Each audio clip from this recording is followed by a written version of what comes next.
Once, there was a world where the battle between hero and demon lord repeated itself time and time again.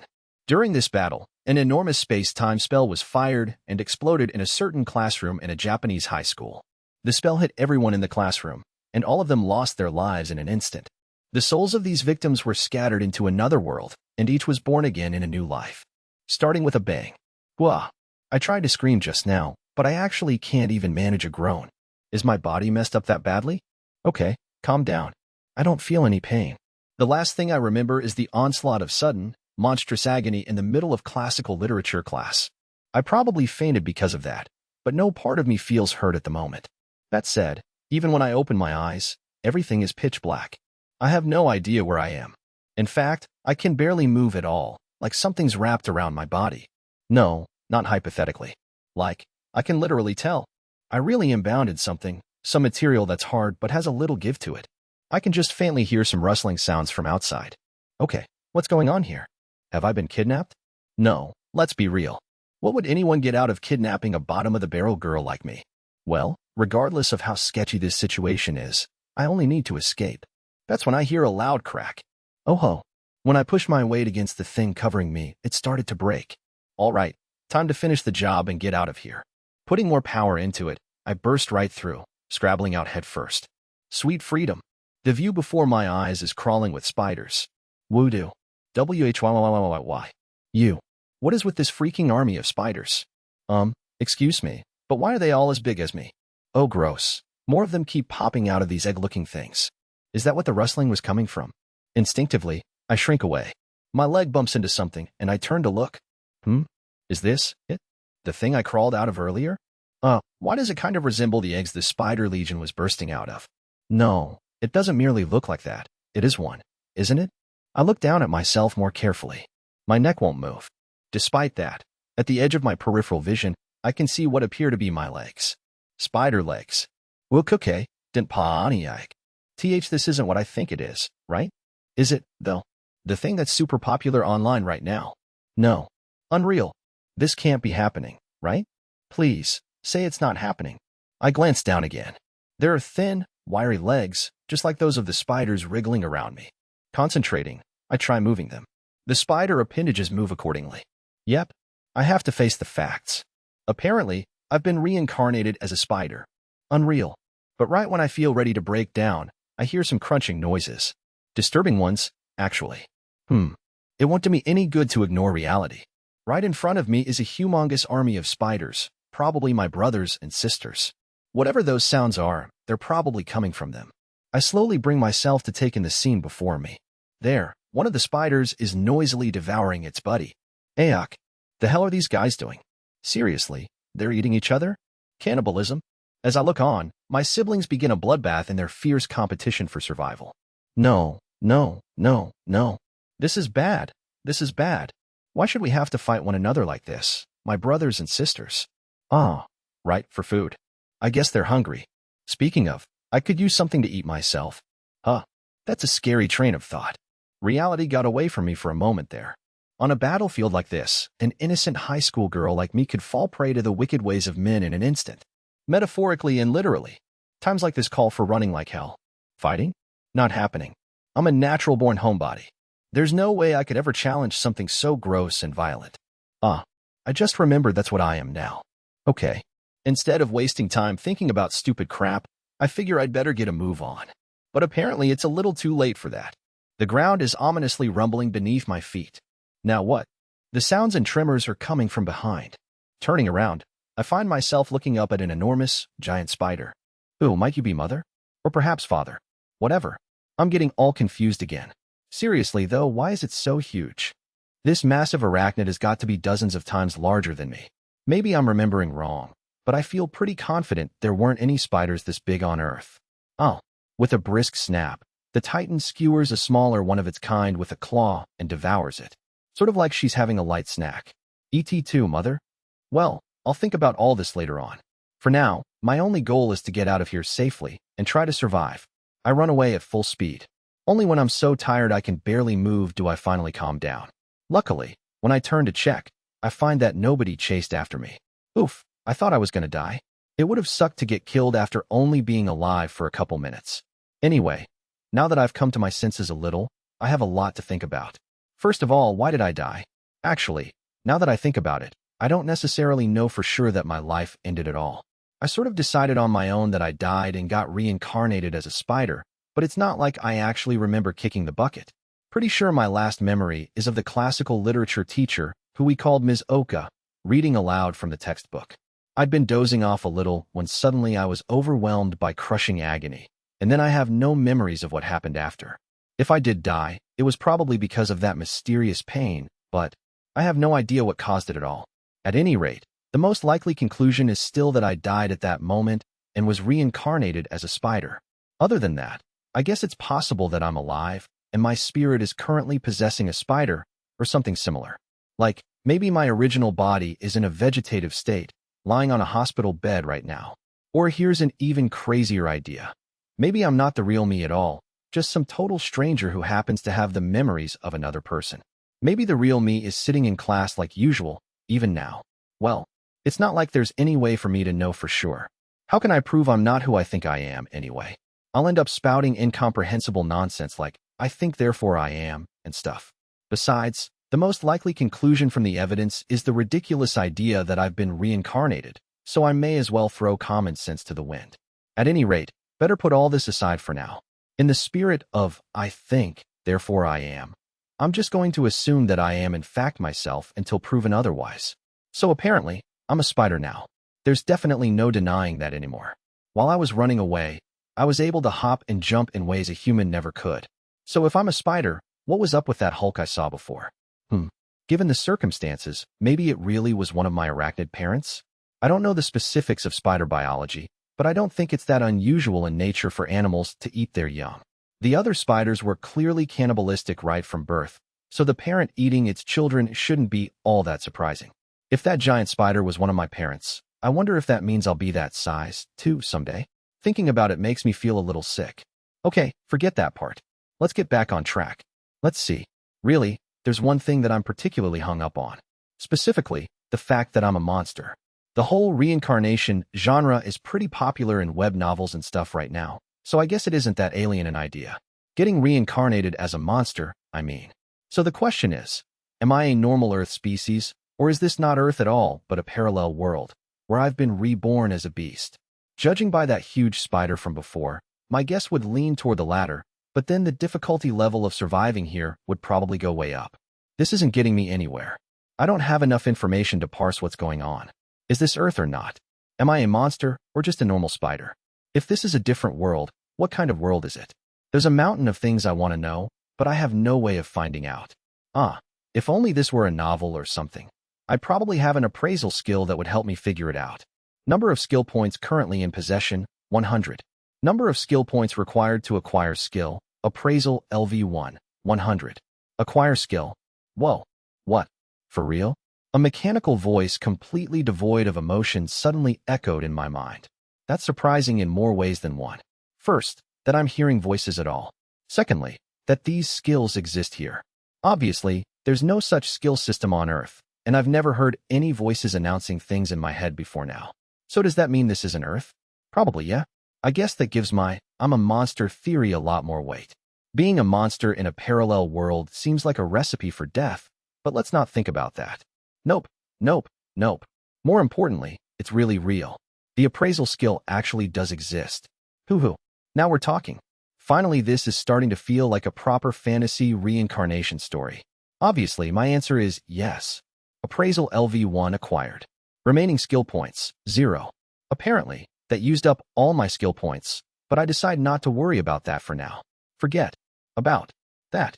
It's time to use my brand spanking new appraisal skill to examine the crap out of my surroundings. I pick a nearby rock at random, trying to think, appraise, as I focus on it. It worked. Information flows smoothly into my mind. Stone. Wait, what? That's all.